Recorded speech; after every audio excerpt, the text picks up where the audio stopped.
No, not yet.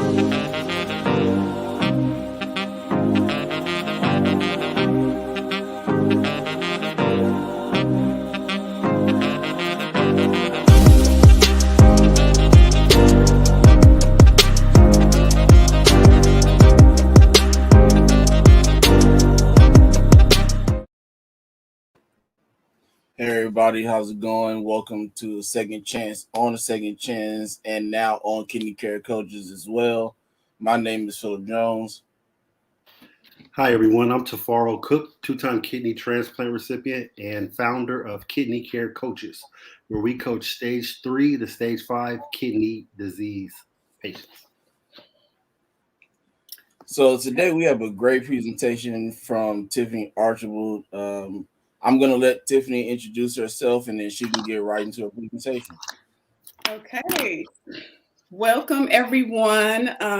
Thank you guys for having me on the podcast. I really obviously enjoy what you guys are doing, the different elements that you bring to the community of, chronic kidney disease and patients and advocates. So it's always an honor to be here. My name is Tiffany Archibald. I am a 2-time kidney transplant recipient. I'm a doctoral candidate working on getting my degree so I can get out there and affect public health from a policy or an analytical level. I am also a wife, a mother, all of those great things. I am a founder of a nonprofit organization as well, Community Kidney Care, and professionally, also, I work in the field with one of the largest nephrology groups here in Texas. So I always tell everyone that my personal passion, my professional life, everything just kind of coincides. And I do feel blessed to just, share my testimony and hopefully advocate and encourage people. So I think that's a quick little synopsis of who I am. I'm a former Division I and professional athlete, a health advocate as well. Tiffrany, he gets out there. You guys got to follow him. He gets some good workouts in. I'm like, okay, I'm going to try that workout next week. Yep. So we just, all embodying that health and wellness lifestyle. So that's me in a nutshell. All right. Well, we appreciate you being on with us today. We're not going to waste no time. If you want to share your screen and get into it, or if you don't have anything to share, the floor is yours.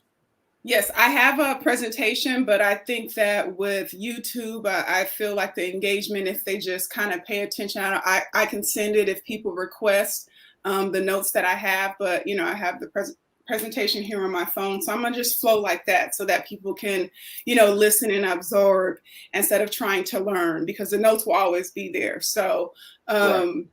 I would say first and foremost, I live by the motto of FOF, faith over fear. I think that's the mindset that you have to have, whether you are a patient with a diagnosed disease, whether you've had your run-ins with different health issues. I mean, even people that have been recently affected by COVID, you have to have faith over fear. That's going to kind of guide you through whatever diagnosis, whatever treatment plan that you have to approach.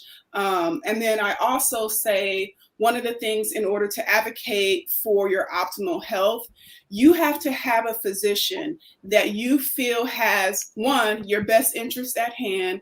Two, when you are going to these different appointments, you want to ensure that, one, you aren't feeling rushed. Okay, that's the thing that I hear the most with patients. When I ask them general questions, I can only speak to the CKD patients that I've spoken with.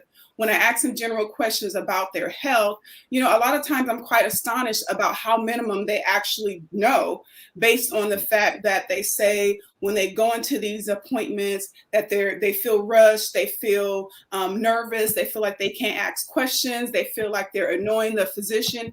Any of those feelings that I just presented to you, I would highly suggest that you find another physician. I don't care if it's your primary care physician and you're going for your annual physical. Those are the I feel like I hear that a lot, just for people, things that have been missed on an annual physical is because you get those physicians that sit you down. Okay, here's your annual physical. This goes through. Okay, this checks out. Watch your cholesterol. They give them kind of, even when they have going in, their blood pressure is high. Oh, you might just, are dehydrated. Oh, you might just have light coat syndrome.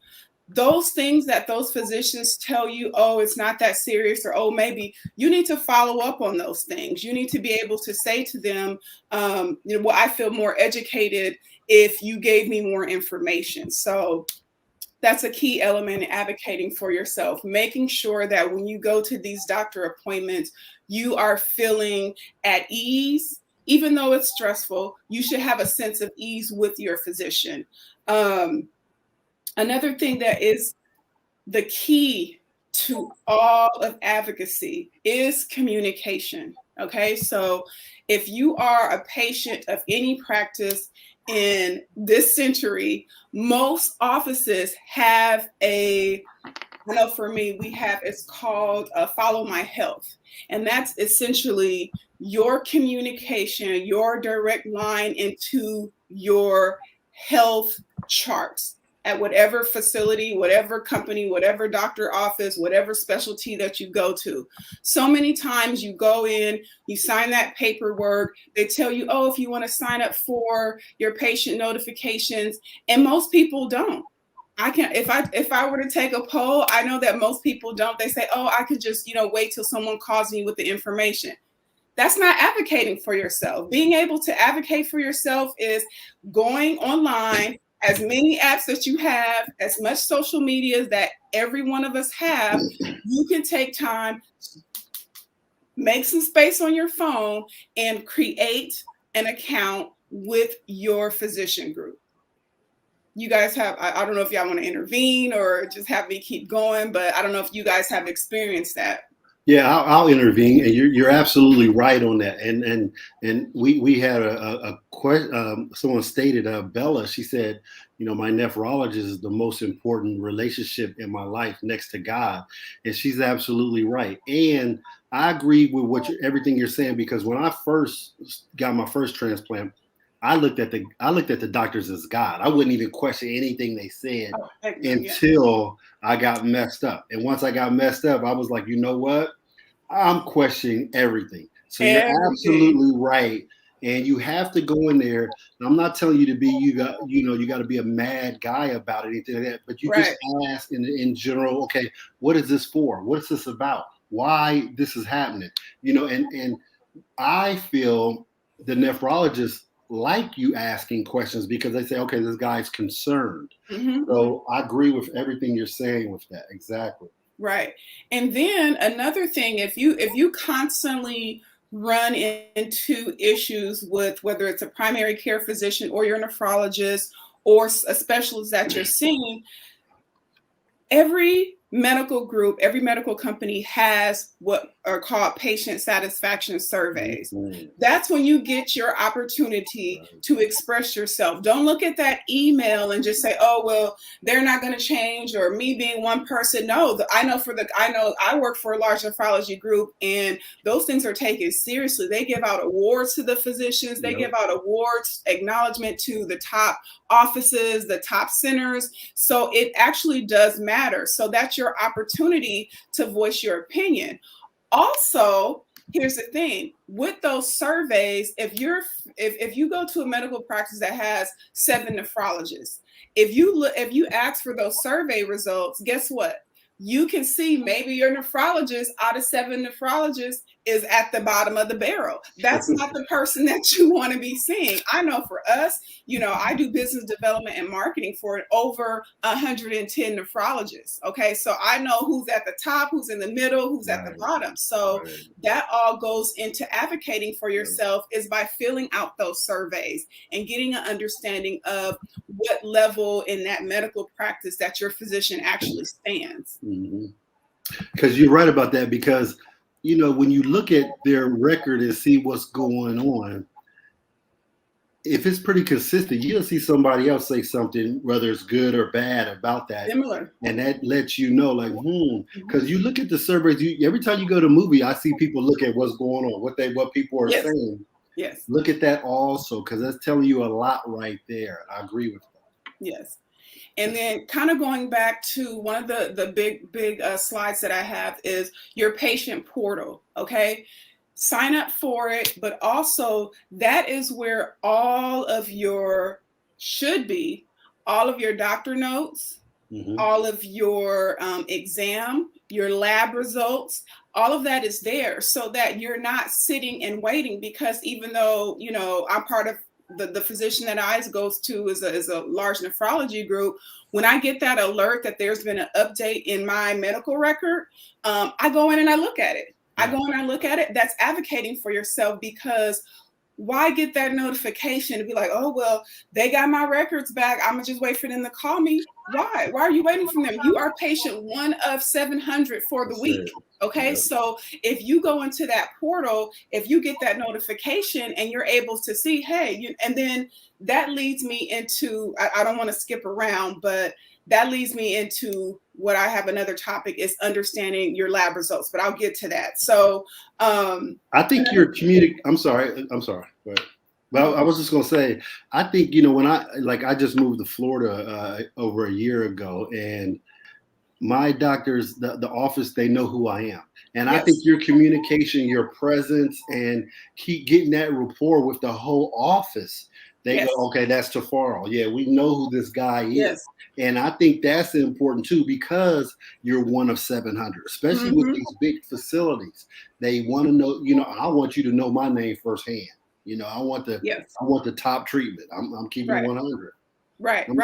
And then when you go in, because it's the days of COVID, quickly, flash your face if it's your first time going there, because if you are going to a physician's office for the first time, anytime during this pandemic, you are an eye and a medical record. That's it. You're two eyes and a medical record. So if you're in that office, show your, they scan your ID. There's also ways where you can show who you are. And like you said, make that presence.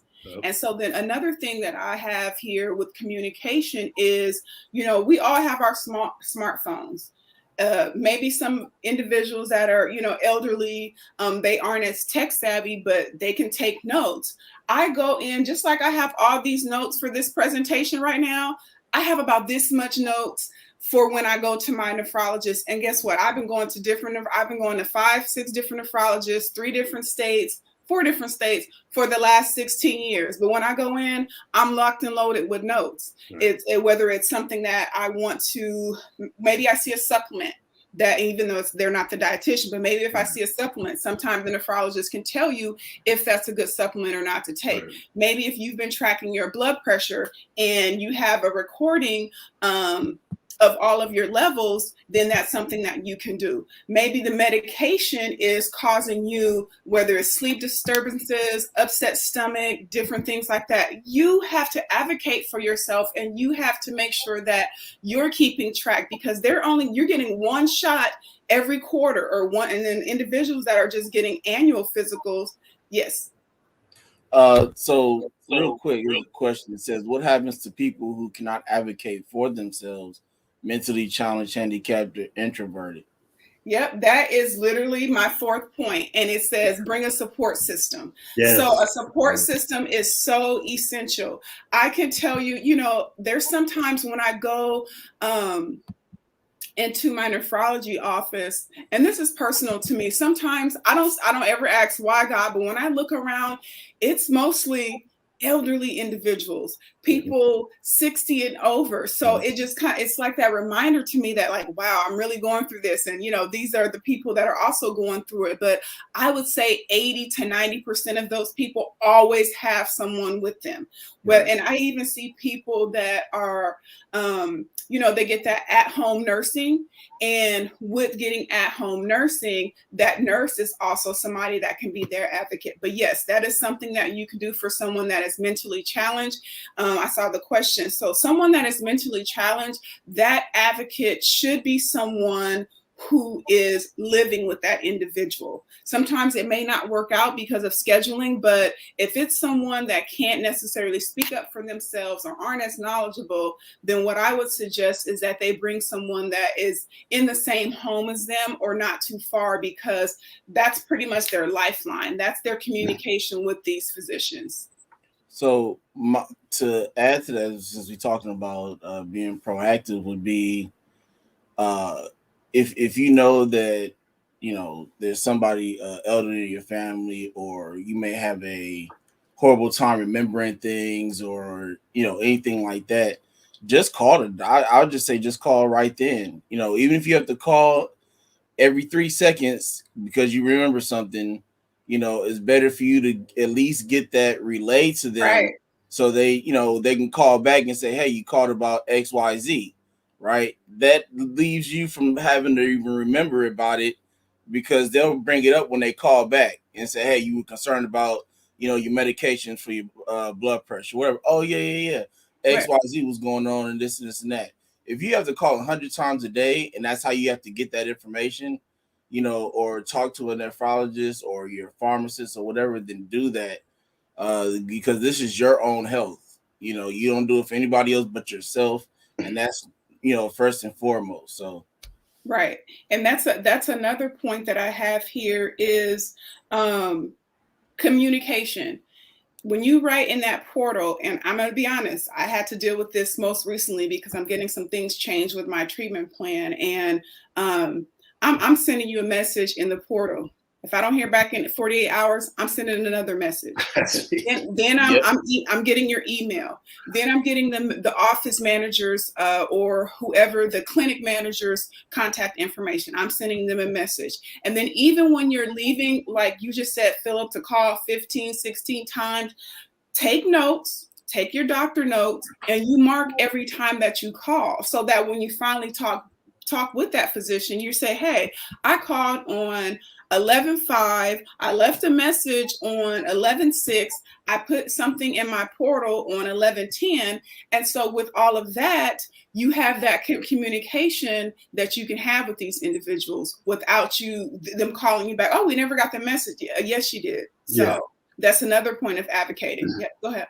And I totally agree with you. And you have experience with this, moving, at different states and working with different doctors. And this was my first time.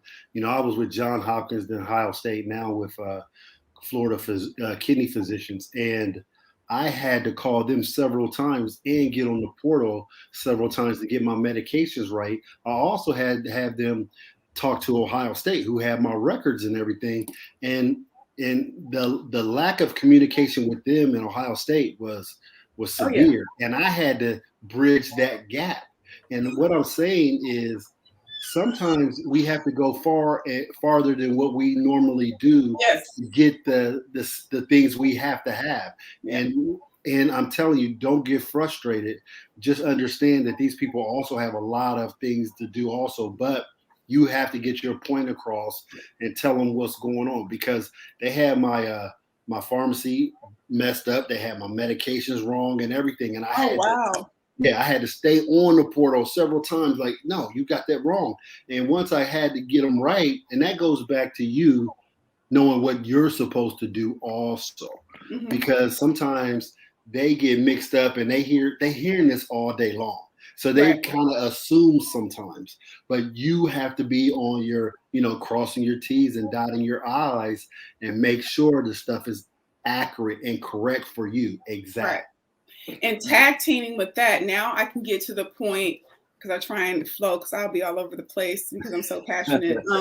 But right here, gaining an understanding of what your lab results what your test results mean. He can't, what the example that Tiffrany just gave, you won't be able to do that if you're not advocating for yourself and knowing what your actual levels should be, what they are.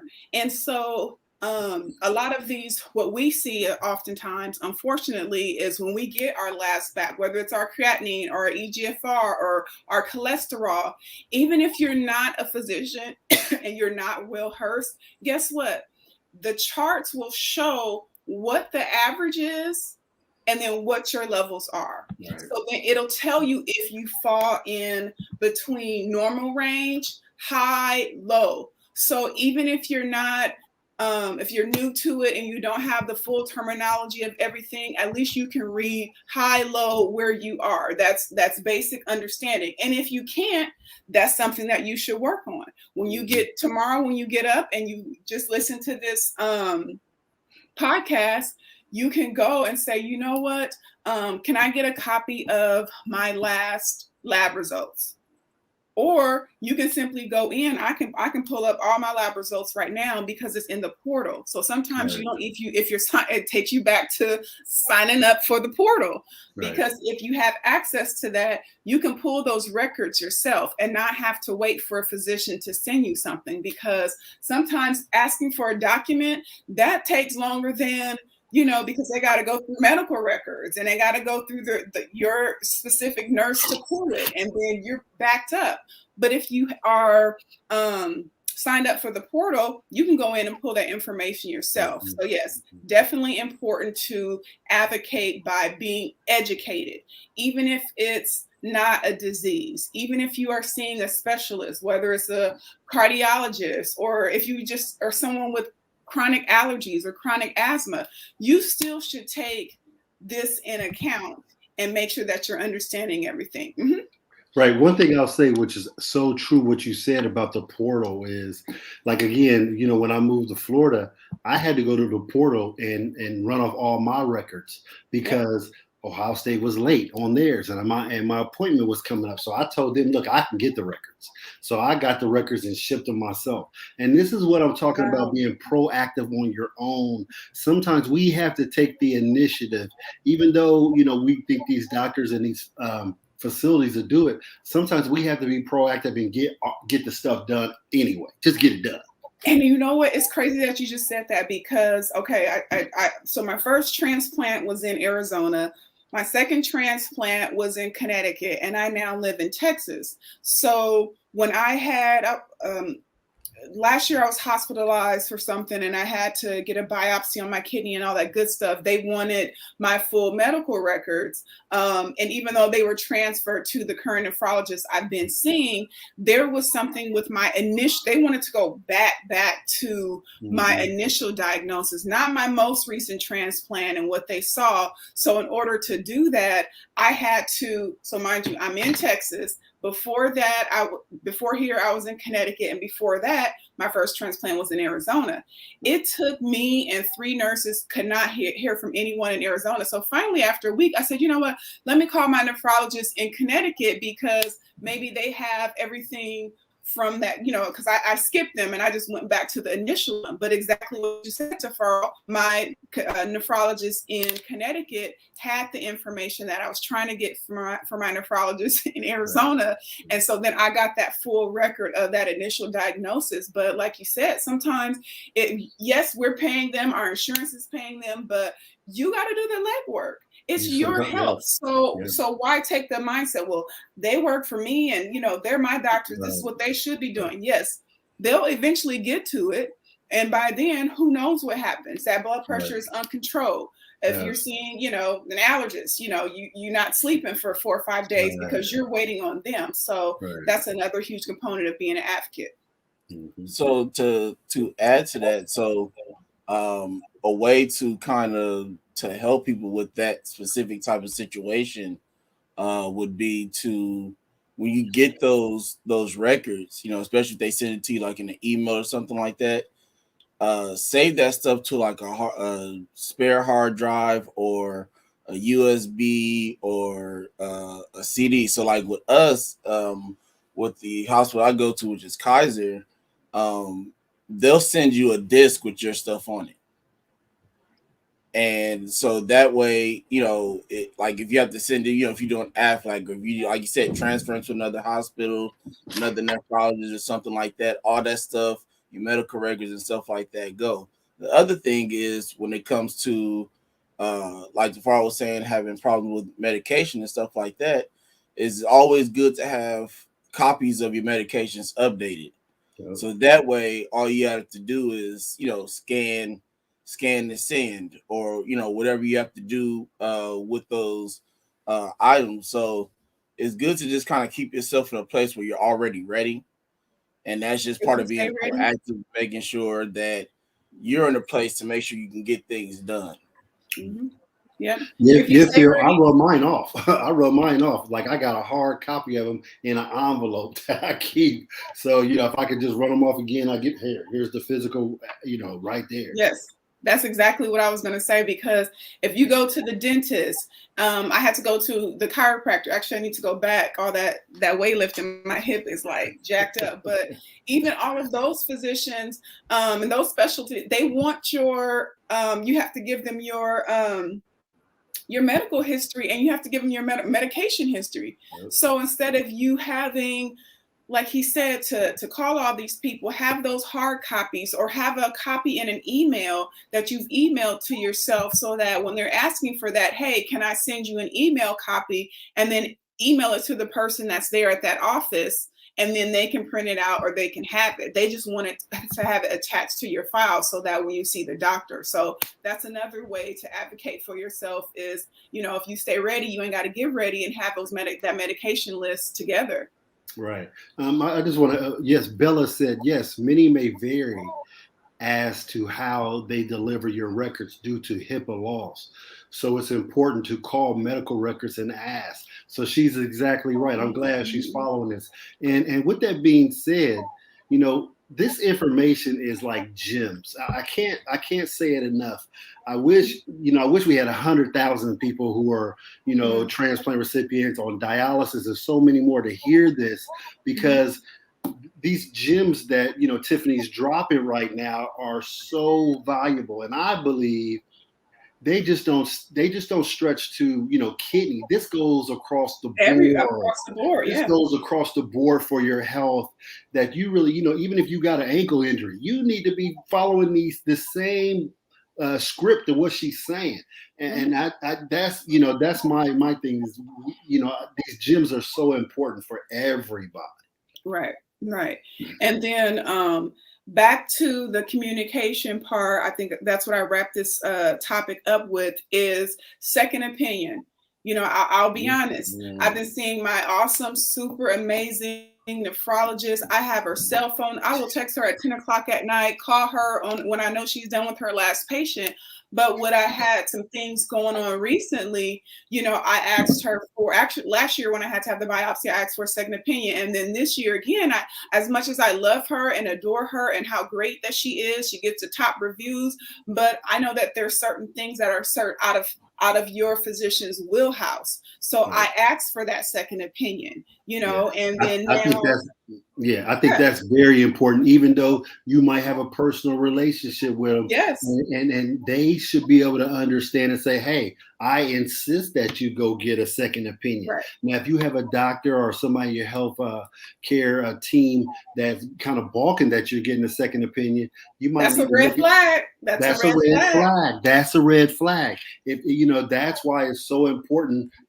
I believe in the personal relationships. All the doctors I've ever had, from both transplants and everything, I had a personal relationship. But like you said, if you're gonna get a second opinion, they should be on board with that. Right, for sure. And that's a red flag, like Tiffany said. Bella, I'm in Dallas, Bella. But I've worked with physician nephrologists all across, professionally, I've worked with all across Texas. Is Bella in Texas? Bella's in Fort Lauderdale, I believe. Oh, okay. So do we want to move on to the next topic that I have? Yes, okay. We're ready. So after second opinion, one of the things in relation to your medications, let's talk about side effects. Let's talk about understanding your medications in general. Right now, they're trying to, or they're telling me I have to do this whole different regimen and things like that. And I'm just, it's very, for someone who as real rehearsed I am in this, it's very overwhelming. And I want to know, what are the side effects? How do you spell that? When I was in my doctor's appointment the day before Thanksgiving, okay, you want me to get on what and what? Okay, how do you spell that? And then, you know, the new nephrologist that I'm seeing, she like pulled the phone out. I was like, no, I said, you can't pronounce it to me. I need you to spell it, because I'm going to leave here and you're saying new logics or whatever. Like, how do you even spell that? Like, is it NEW? Is it NU? So those are things that you have to, what I mean by advocating is slowing them down. Don't just nervously like take down notes and be like, oh, I think you're not a spelling bee champion at this point. You're trying to be a champion for health. So don't set your ego aside. Don't be afraid. Yeah, for sure. Set your ego aside, because you need to be educated properly. That's right. Right. I agree. Yeah. Go ahead. Phil? Oh. No, I was just gonna say, set your ego aside. That's what I see. A lot of people go to the doctor and they're just shaking their head like they know what's going on, and they leave. They don't know anything. So you're right. I've had doctors spell things out and go, okay, because I'm setting my ego aside. I need to know everything what's going on with me. And so, like I said, set the ego aside and try to find out what's going on. When you leave, there shouldn't be any questions. And if there is, you got some ways to get answers. Let's just say yes. And that goes back to what you were saying before about, you having your phone. You either take your phone or take a notepad and a pen or whatever you have to do. A note section.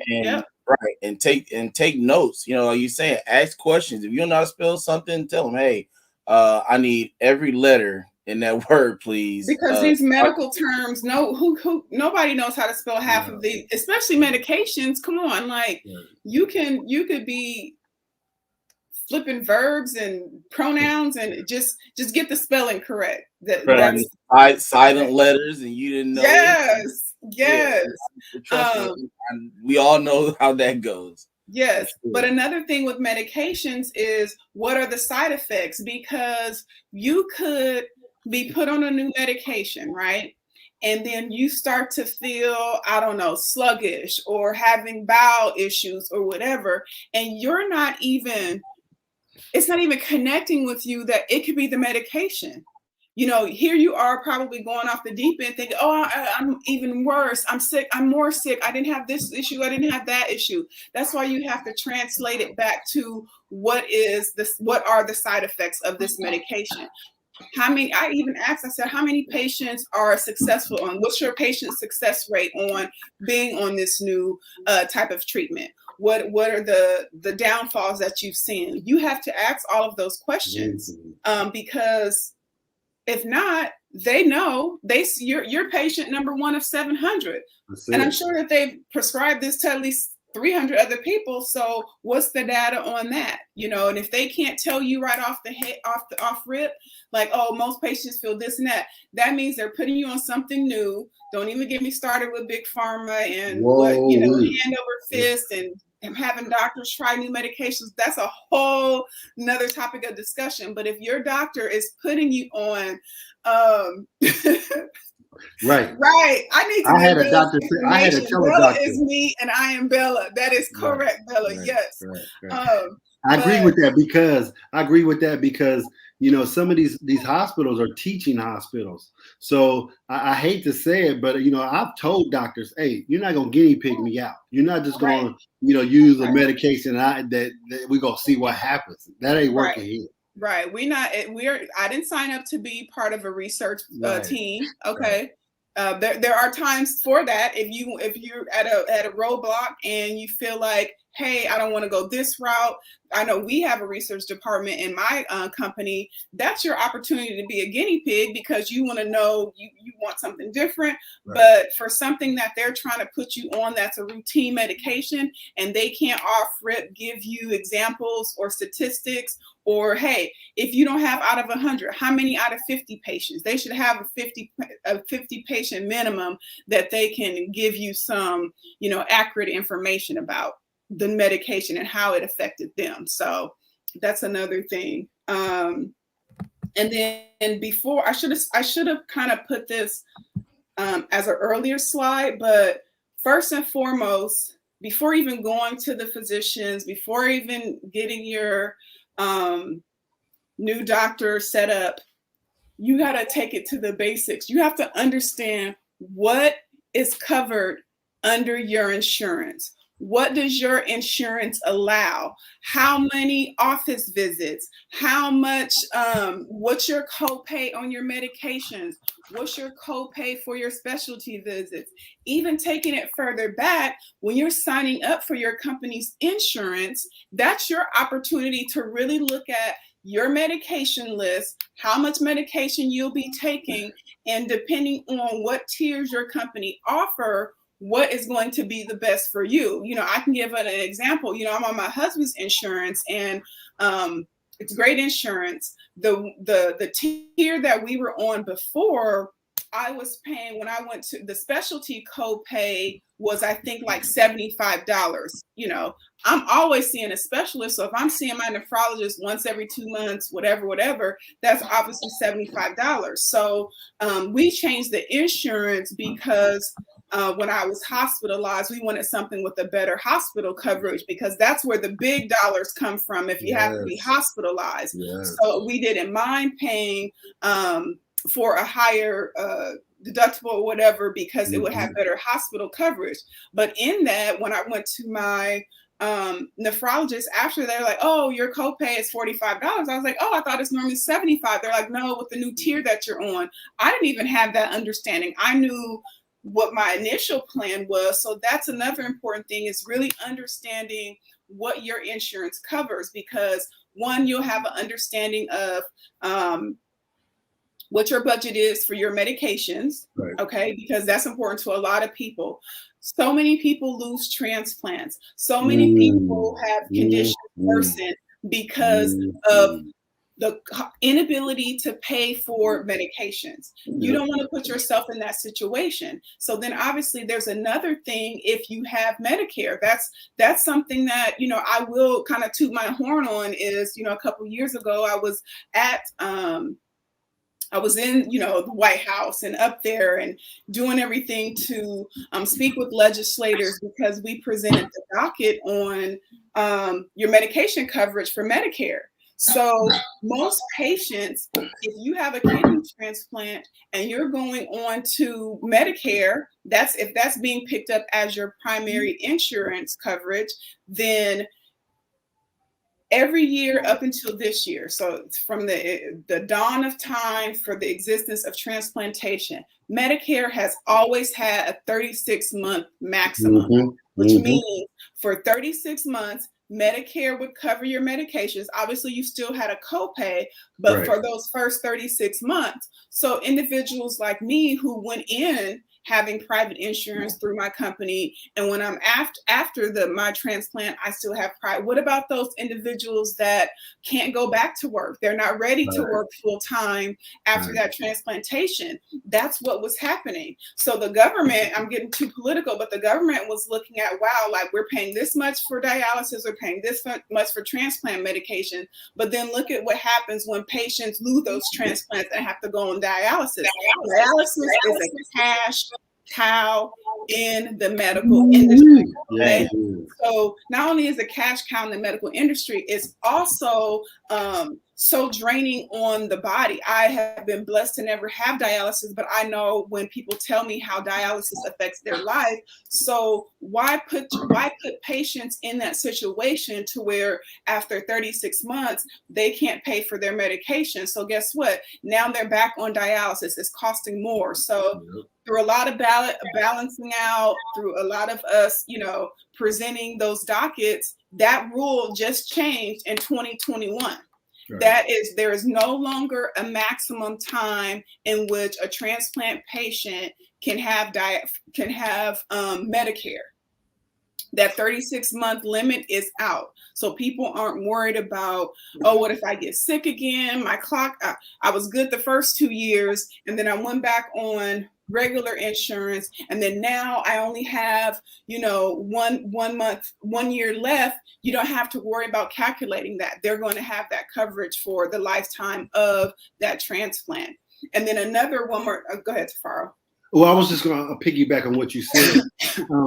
The patients I've worked with, a lot of them are even scared to get a transplant because they can't afford the medicine after 3 years. They have this fear, like, I don't want to. So therefore, they rather stay in the situation they're in because they're looking at, after 3 years, they got to start paying for these, you know, this big high cost. So like you said, in 2020, when they changed it up, we're glad about that. And I want to read what Bella says. She says, this happened to me. I saw it flash up there. Yeah, she said, this happened to me in January with regards to my program changing to a 4-tier on my insurance. We went from a $30 copay to $130. And I was on the phone right away about it and was blessed to get it for free. And that is a blessing to get it for free. That's a huge blessing. Yes, because Prograf can cost you thousands of dollars a month. Okay. Mm-hmm. And so we know these things. And I, like I said, I work with patients like, why don't you want to get a transplant? You know, I'm so, pushing transplant because they'd be healthy. And they're like, no. So and that's their reasoning because they know after 3 years, 36 months, you got to pay for everything. And it stops just like that. So right. I want to piggyback on the other end of transplantation too. So another law was changed recently as 2 more laws. I promise I won't get too political. So the next law that I want to talk about is for donors. So there has been, from the dawn of time, if you are if you donate an organ, right? Guess what that would do if you wanted to get health insurance, life insurance? That will put you in a category of a pre-existing condition. That was making individuals more reluctant to being a donor because if they wanted a certain life insurance policy and they were getting kicked off life insurance policies. I mean, it was crazy. And here you are giving the gift of life, the greatest gift anybody can give. And then individuals are now faced with the fact that like they can't properly insure themselves because it was not. So that was another law that was passed. So individuals, so now that you have, now Bella is great. So now if you know individuals that, were hesitant because of that law, or maybe they weren't even aware of it. And then, just the coverages, say you get a donor and, you're in LA and they live in Georgia. They're paying for those transportation costs, the hotel costs, all of that will be covered. You have to make sure that that individual is working with your social worker, because if you're the recipient, it goes under your insurance. So your insurance is protecting those individuals. So that's the second thing I wanted to touch on. I really didn't have politics in here, but the third thing is, I don't know if you guys heard about it, but so with the EGFR, there has always been, since transplants and kidney issues, there has always been 2 scales. If you look at, if all of you guys that have charts right now and that have done labs, it's going to say EGFR, right? And then there's another tier, it says EGFR African American. That's it. Yep. So we were, up until this year, we were all getting kind of our levels were being tested differently because they're saying something in our genetic makeup and our backgrounds and things like that. So not only was that obviously painfully wrong, but then that was preventing a lot of individuals from being eligible for transplantation, because that was making the African American EGFR was always going to be, well, you guys understand the logic, but it's going to be lower, but technically higher. So the lower your EGFR, that puts you ready. That means your kidney functioning is declining. And then that puts you closer to being eligible for transplantation. Well, a lot of African Americans were not being eligible because their EGFRs were always higher than everyone else's. So they were getting what? Pushed down on the list, right, rejected from the list, all because of this genetic makeup that made us different. So look into that. That's big, man. And I'm glad you put that out there because no one's ever even talked about that. And that's affected a lot of us and impacted us in a negative way. And they just changed that. And that I'm glad you brought that topic up. Out of all the podcasts and everything we've been doing, no one said anything like that. And I kind of fault myself for not saying it because I did know it. But I'm glad you brought that topic up, and that's been affecting people. So I'm glad you talked about that. Thank you. Yeah.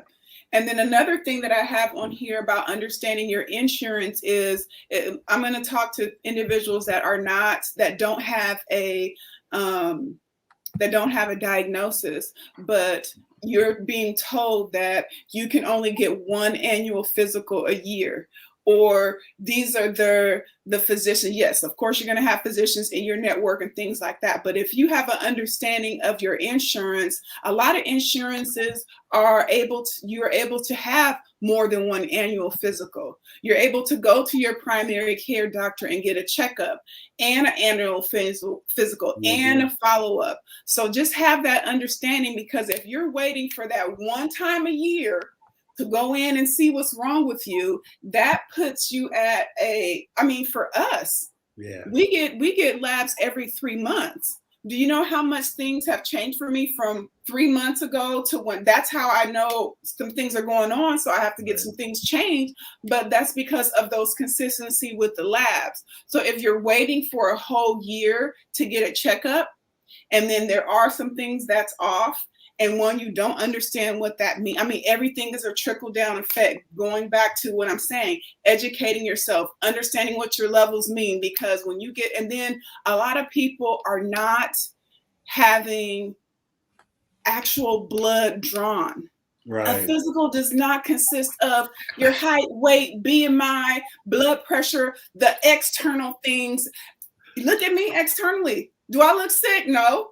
Am I? Okay, then. So you can't sit here and think that an annual physical on the things that they just kind of get, you can do your own BMI, get on a scale and get a tape ruler and measure your height and weight, and then put it in the BMI and calculate it.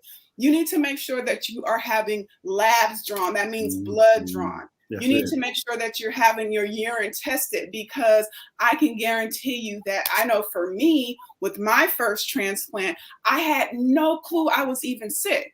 I was a year and a half removed from playing professional basketball. I was still working out. I was still training. I had no symptoms. But you know what? How I found out?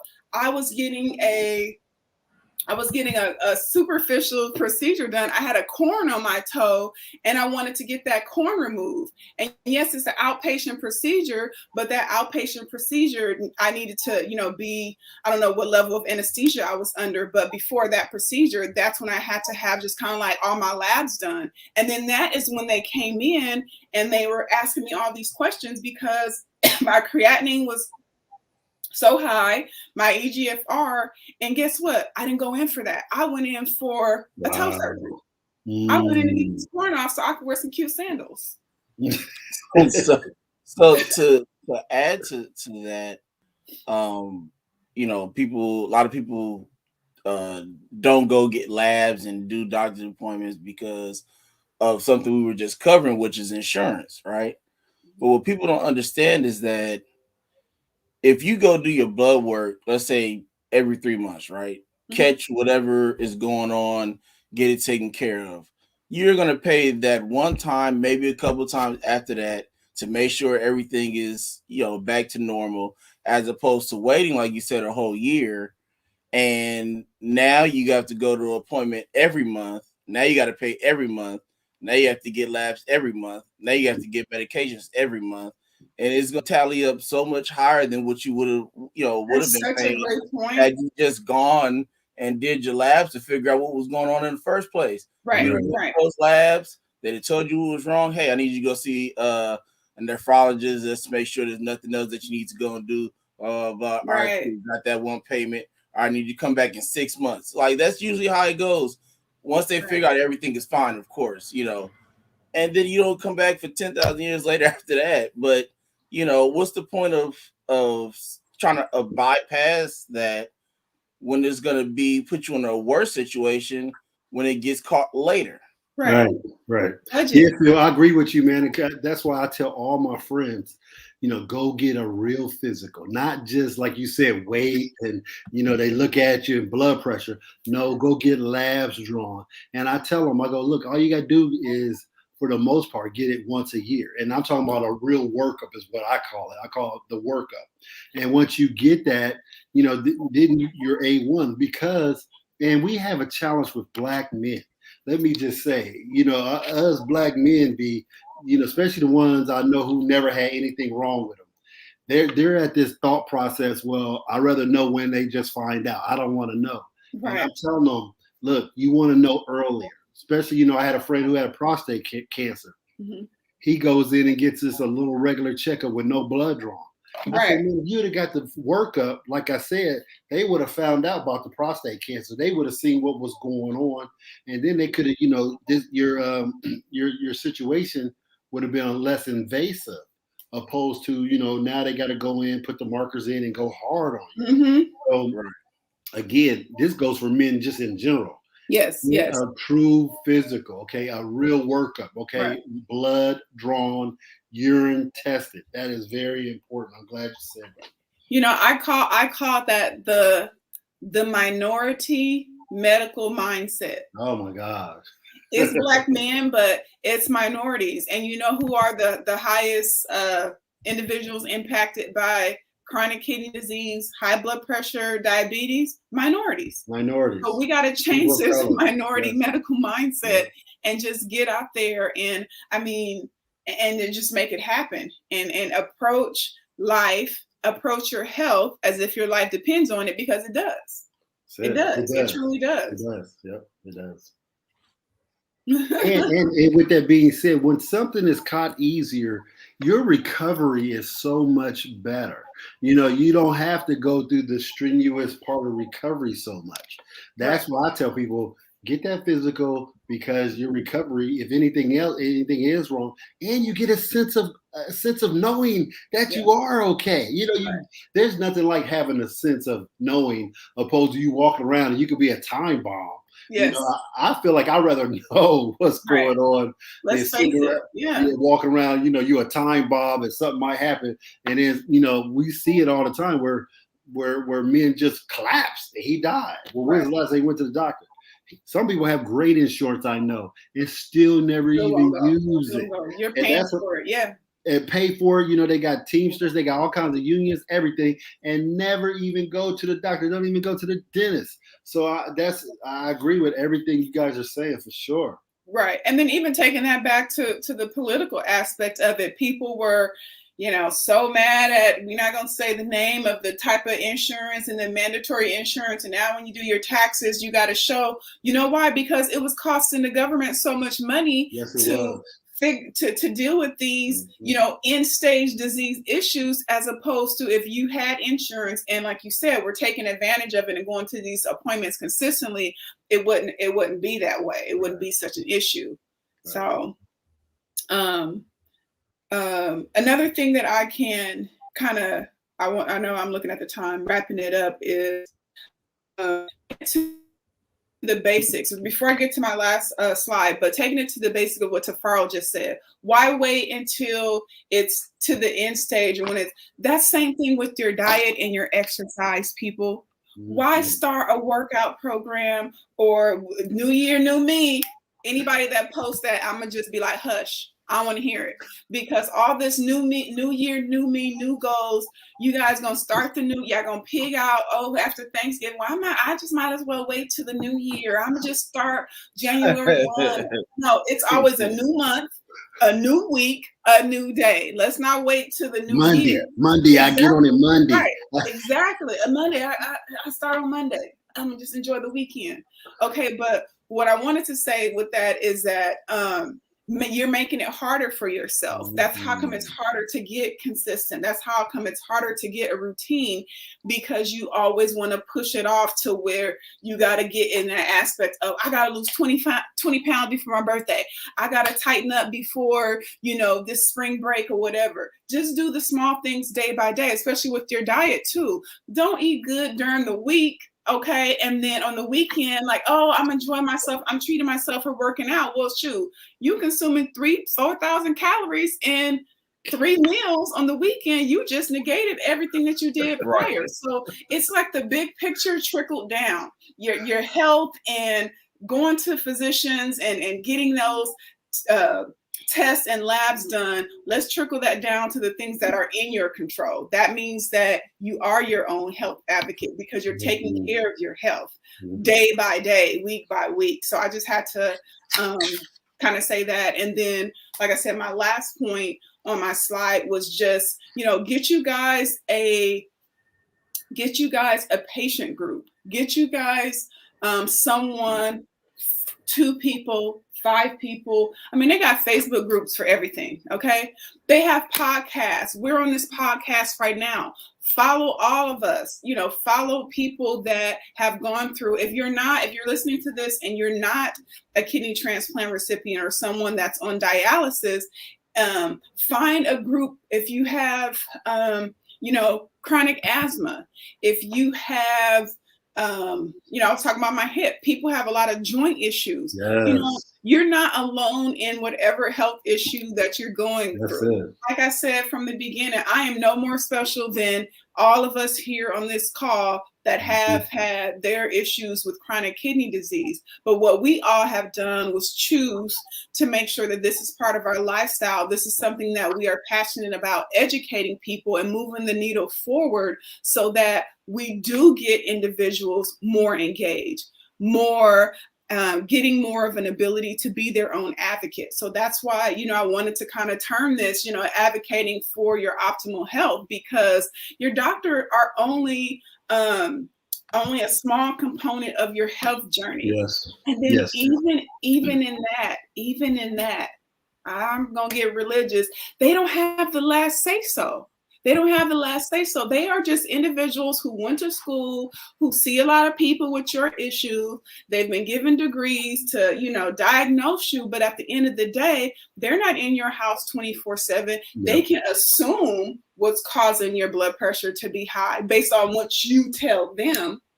But what are you actually doing? What are you actually consuming? How much sleep are you getting? How active are you being? All of those factors play into what your optimal health is. And so if I could just, I see the clock ticking. I think what you're saying is 20 years about this. Again, I'm sorry to chime in, but the gems that she's talking about, these things are so important, and I think what happens is when it comes to exercise, I used to own my own physical fitness studio. Like she said, just start with something small. Let's talk about walking around the block. Let's talk about let's not eat after 7 o'clock. Let's do these small little things. And 1% equals, if you do 1% better every day, that equals up to 365% in a year. Right. So, and we're not asking you to be gym rat like me. Okay, I'm a gym rat. I ain't telling you to go in and do like I do. I'm not telling you to do like Tiffany. Tiffany like hitting weights too. Yes, but look, love them. But right. But do something. Okay. We are not made to sit on the couch and be stationary. You can't live this sedentary life and you wonder why you're walking in the mall like, oh, my feet hurt. Oh, my back hurt. Oh, this hurt, because you walked a little bit farther than you did in the last 6 months. Right. So with that being said, though, these gyms, again, go for everybody, not just people with kidney disease. This information is relatable to anybody and everybody out there. And I think anybody listening to this can take one of these gyms and understand what's going on. Because I'm going to tell you right now, if you don't take care of your health right now, you will take care of it later. Yeah. And it's going to happen. It's now or later. I don't care who you are. You can say what you want. Everything's been going good now. But there's going to come a time where you're going to have to face it. So I'd rather you be paying for it right now with some exercise, with some health, with eating good and things like that, opposed to you have to go and you collapse because you're in diabetic coma because you haven't done anything in a long time, or you have a lot of inflammation on your body because you're 40 pounds overweight. So you're either going to pay for it now with the way you want to pay for it in a structured way, or you're going to pay for it later. Right. Yeah, my whole thing is, like I brought this up before, is the hardest thing to do is start. That's it. There's no progression, there is no finish line, there is no step by step unless you start. Like as far as you have to start somewhere. And this is directly to transplant patients. Why try to wait till after your transplant? Because change your diet now, change your exercise habits now, get all that stuff in order now, because it's going to be 10 times harder for you trying to recover and get to that point after the fact, when you could do it before time, which is going to cut down on your recovery time. It puts you in a better position to thrive after the fact than you having to sit there and try to figure out, I guess I'll figure out what kind of vegetables I like to eat and do this. Like, why not do that earlier? Because it's gonna put you in a better position for whichever medical facility you go to and do evaluation. They can go, oh, for what is meant perfect health. Of course, being outside of your situation, for them to say, hey, we're putting you on the list. They will not put you on the list if you are not physically ready to be on the list. True.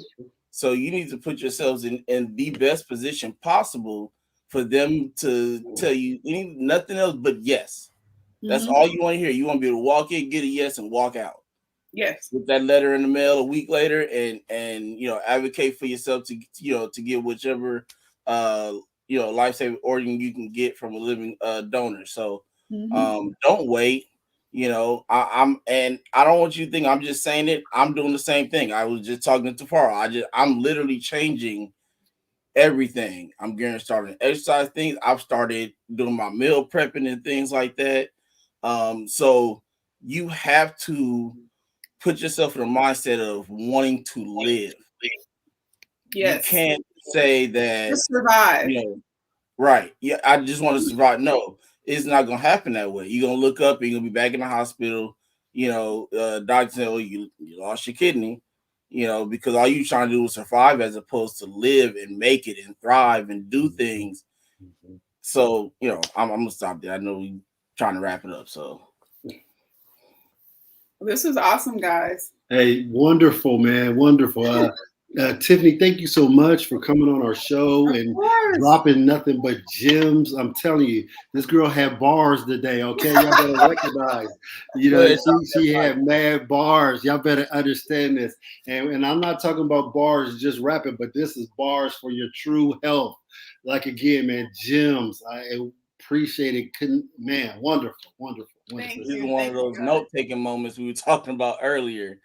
Yeah, we got to go back and what'd she say? Yeah. Good. I was gonna tell you, just make sure you send me the link to so that I can share it too, because I feel like we all dropped bombs today. I feel like it was great. Yes. We always have great team chemistry and stuff, but I think today just kind of jumping in and not only just hearing from me, but from everyone else. So I think that's what makes this so interesting and impactful and educational. So thank you, Bella. We got to connect on social. Bella is, Bella was even dropping gems. Okay, Bella, you were dropping gems in the chat, girl. You go ahead. And the energy was wonderful tonight. I'm just going to let you know the energy was wonderful. I love it. Oh, thank you. Thank you. Yes. So go ahead, Phil. Wrap it up. Yeah, give me one second. I was actually looking for something. So let you know, Bella does have her own podcast as well on YouTube. It's called Bella's Hope for Healing, which myself and Mr. Cook will be on soon in the future. So definitely check her podcast out as well. Great person. We had a great time speaking earlier today. So I appreciate everybody that watched today, watching in the future. Tomorrow we'll be back 3 o'clock Pacific, 6 o'clock Eastern time on 10 ways to control your high blood pressure without taking medication. Ooh, So I need to listen to that. What time is that? Let me take my notes. It'll be 5 o'clock your time. 5, okay. Because this blood pressure, man, I'm like, y'all just want me to eat air at this point? Because I do really good. I get Tiffany, it, this is for you. Okay, I will. I sure will, Bella. So Friday is kind of, I guess, up in the air at this point. We'll figure everything out tomorrow for the dialysis roundtable discussion, which would be Friday. I don't remember the time for that one, but it'll be posted somewhere at between tonight and tomorrow. So look for that. Again, Tiffany, thank you very much. We appreciate everything tonight for sure. We definitely got to get back around to something else you want to speak on. We love to have you anytime. So just let us know. We'll make it happen. All right, guys. Mr. Cook, as always, appreciate you. And if you can still, we're gonna do the Why Not Toy Drive in multiple states around the country: California, Michigan, Florida, Georgia, Ohio, DC area as well. What about Texas? Do you know these people have the highest? Listen. Hey, we man. gotta get Texas on board. We gotta get Texas on board for sure. Tiffany, we had this discussion 1,000 times, and all you had to say was, I want to do it. Yeah, I want to do it. Edward would have made it happen. Look at my text. I could have sworn I said I want to do it. Well, I'm gonna have to call Edward in a minute. We'll tell Eddie. We'll tell Edward. Yeah, they are struggling out here. In a second. So I'll give him a call as soon as we get off here and try to make that happen. So great. Appreciate both of you. Again, we will see you tomorrow, 3 o'clock Pacific time, 6 o'clock Eastern time, 5 o'clock Central, and everything else in between. Right. Everybody have a great night. We appreciate you, and we'll see you. Thank you, guys. Thank you. Okay. Talk to you later. All right. See y'all tomorrow. Yep. All right. Bye.